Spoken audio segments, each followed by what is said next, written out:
Habang tumatagal po ang gulo sa Marawi City, nadadamay na rin siyempre sa bakbakan ng ilang lugar na itinuturing pangligtas. May ulat on the spot ang aking partner na si Rafi Tima. Rafi? Nasa ika-65 araw ng partner operasyon para mabawi yung commercial district ng Marawi pero tila pa lumalawak yung nadadamay na lugar sa bakbakan. Kahapon, isang bahay sa itinuturing na safe zone o yung lugar sa hilagang bahagi ng Marawi yung nasunog. Labas na ito sa itinuturing na main battle area na makikita sa videong ito. Ang sunog ay nangyari sa barangay Saduk. Humigit kumulang 1 kilometro lang ang layo mula sa kapitolyo ng probinsya. Bahay umano yan ng isang rescuer ng Provincial Disaster Risk Reduction and Management Office. Yung nasunog, dama yung dalawa raw niyang kotse na nakaparada sa compound. Posibleng stray .50 caliber bullet umano ang tumama sa bahay na siyang nagpasimula sa sunog. Hindi kaagad nakaresponde yung mga bombero dahil hinintay pa ang clearance ng militar.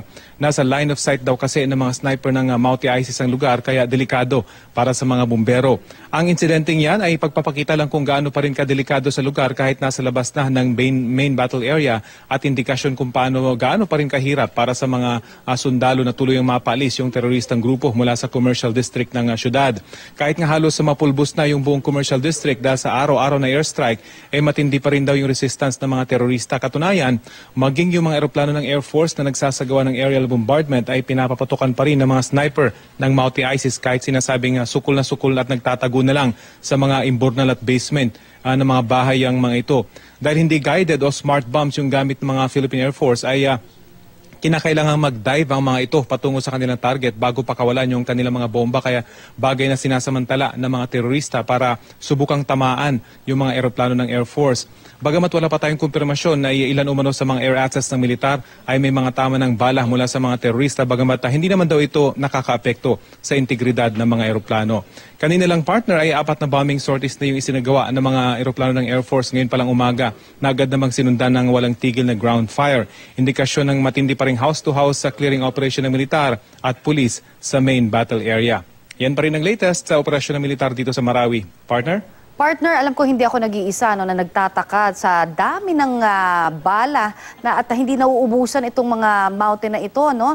Ano ba ang nakikita natin na paano ba ito? May pumapasok ba para mag-supply sa kanila nito o talagang matagal na napaghandaan na naibaon kung saan-saan dyan sa area na yan? Kaya parang hindi sila talaga maubusan ng ammunition. Ang nababanggit sa report, partner, ay matagal nang naroon yung mga bala, talagang daladala nila yung mga balang yan at inilagay sa mga strategic positions. Yung iba naman ay nakuha daw sa mga tindahan ng baril dyan sa mismong commercial district area kung kahit hindi sila nauubusan ng bala. Maging yung mga negosyador na nagtungo doon sa loob ay sinabing talagang napakarami daw bala itong Mauti ISIS kung kahit hanggang ngayon ay matindi pa rin yung kanilang resistance sa partner. Partner, alam ko na wala masyado talaga na matutawag na safe zone dyan, kaya talagang dinadasal namin na kayong lahat ay maging safe dyan always. Maraming salamat sa iyong update.